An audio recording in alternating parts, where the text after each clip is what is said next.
এবং সেখান থেকেও পাশ হয়ে অলরেডি গত সপ্তাহে চলে আসছে আমার কাছে হোয়াটসঅ্যাপে মেসেজ চলে আসছে so that we are almost ready to open the Kalia hospital খবরের দিকে আপনার আগামী 1-2 মাসের মধ্যে ওখানে যে ইকুইপমেন্ট টোটাল জিনিসপত্র সবই আছে স্যার, আছে ভিতরে সব আছে 100% কালকে স্টার্ট করতে পারবো।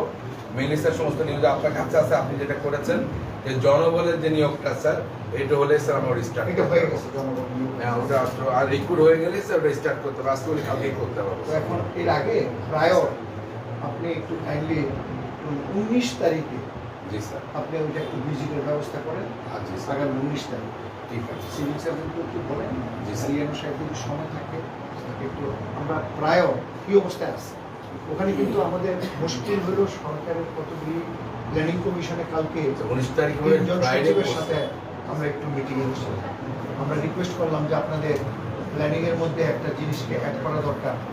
এই যে 40 কোটি টাকার বিল্ডিং হয়ে রইলাম, এই যে মহিলা এই হোস্টেল, তারপরে জয়িতা ট্রেড সেন্টার, এগুলি কমপ্লিট হলো, কিন্তু শিশু এবং কল্যাণ মন্ত্রণালয়ের কোনো লোকবলের একটা দারোয়ানেরও প্রভিশন না থাকার কারণে কোটি টাকার বিল্ডিংটা তৈরি করে মন্ত্রণালয় দূরে চলে আসলেন, আপনারা দূরে চলে আসেন। গুড টেক কেয়ার, এটার ফ্রেম কে দেখবে, এটার কেচি কলের গেটটা কে দেখবে, এটার পানিটা নিষ্কাশন কে দেখবে, লোকবল দেন।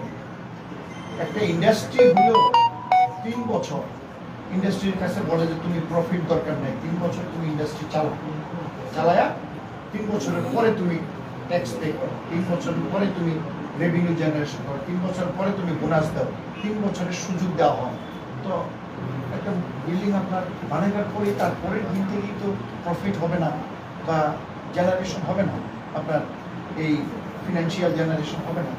এই জন্য আমি রিকোয়েস্ট করছি প্ল্যানিং কমিশন আপনারা লোকবল দিবেন যে কোনো প্রজেক্টে। এরকম পুরোপুরি বাংলাদেশ ডিপার্টমেন্ট আছে, ভবন আছে, একটা লোক নাই। টেকনিক্যাল ট্রেনিং সেন্টার স্যার প্রত্যেক উপজেলায় বিশাল এরিয়া 3 একর জমিনে করছে, একটা লোকই নাইছে। অধিদপ্তর থেকে একজন মানে এও মানে প্রশাসনিক কর্মকর্তা লেভেলে তাকে দিয়ে প্রিন্সিপাল বানায় রাখছে, এই অবস্থা স্যার। আমি ভালোভাবে একটা পলিসিগত ব্যাপারে তুলে ধরবো যে আপনি হাতি কিনে নিয়ে আসলেন, ঘোড়া নিয়ে আসলেন, এটা শরী দেখা, এদের কি খাওয়াবে, তার কোনো ব্যবস্থা না হলে তো হবে না। এখন স্যার কিন্তু 19 তারিখ স্যার ফ্রাইডে করছে স্যার, ফ্রাইডে সিভিল সার্জন আবার থাকবেন কিনা। আচ্ছা না থাকুন, আমরা দেখবো 19 তারিখে আমার অ্যাডভান্টেজ হলো আমার আরেকটা মিটিং আছে ওখানে, ফ্রাইডে বাদ স্কুলে অফিস আওয়ার করলে করা যাবে কিনা স্যার।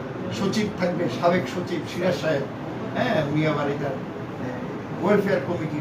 স্যার শুক্রবার আশেপাশে কোনোদিন করা যায় কিনা স্যার, তাহলে ভালো হয় স্যার। এটা ফ্রাইডে তো স্যার, আবার আমি একটা দিন, আমি তো এখানেই থাকি স্যার, একটা দিন আমি বাড়িতে সময় দিই আচ্ছা ঠিক আছে, আপনার সাথে আমি কথা বলবো। কথা বলি না এটা স্যার, এখন আপনি যতটুকু করলেন আলহামদুলিল্লাহ হয়ে যাবে স্যার তাড়াতাড়ি, আশা করছি ইনশাআল্লাহ স্যার সমস্যা হবে না স্যার।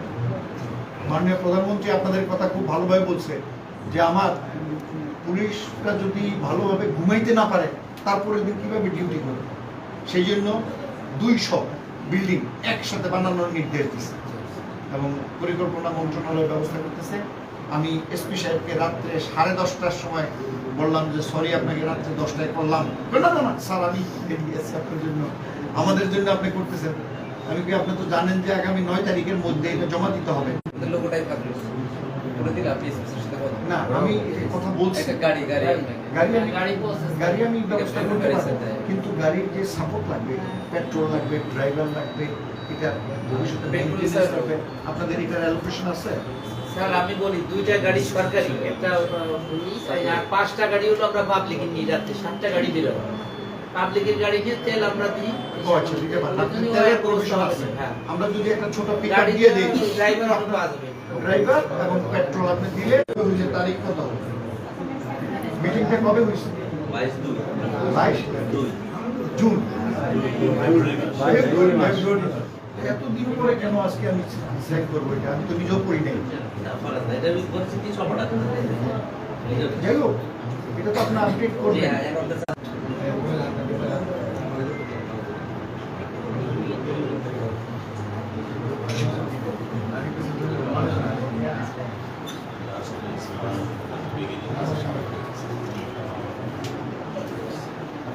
আমি কি এই হাদিসটা বলছিলাম নাকি?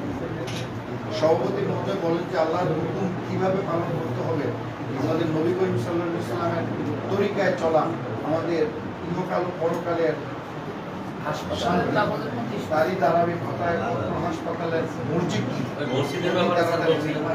সেই ব্যাপারে সার্বিক সহযোগিতার আশ্বাস দেন। আমার কালীগঞ্জের সাংবাদিক ভাইরা, আপনারা হাসপাতালের ভালো কার্যক্রমের সংবাদগুলো প্রচারের স্বাস্থ্য ব্যবহারের উন্নয়নের ধারাবাহিকতা বজায় রাখবে। স্বাস্থ্য সেক্টরে আমাদের অনেক কিছু করার আছে। পাশাপাশি হাসপাতালে HBG হেলথ সেক্টরে মাতৃ মৃত্যু রোধ, শিশু মৃত্যু রোধ একটি সাফল্য। এই জন্য একটি মাও যেন শিশু জন্ম দিতে পারে, মৃত্যুবরণ না করে, এই ব্যাপারে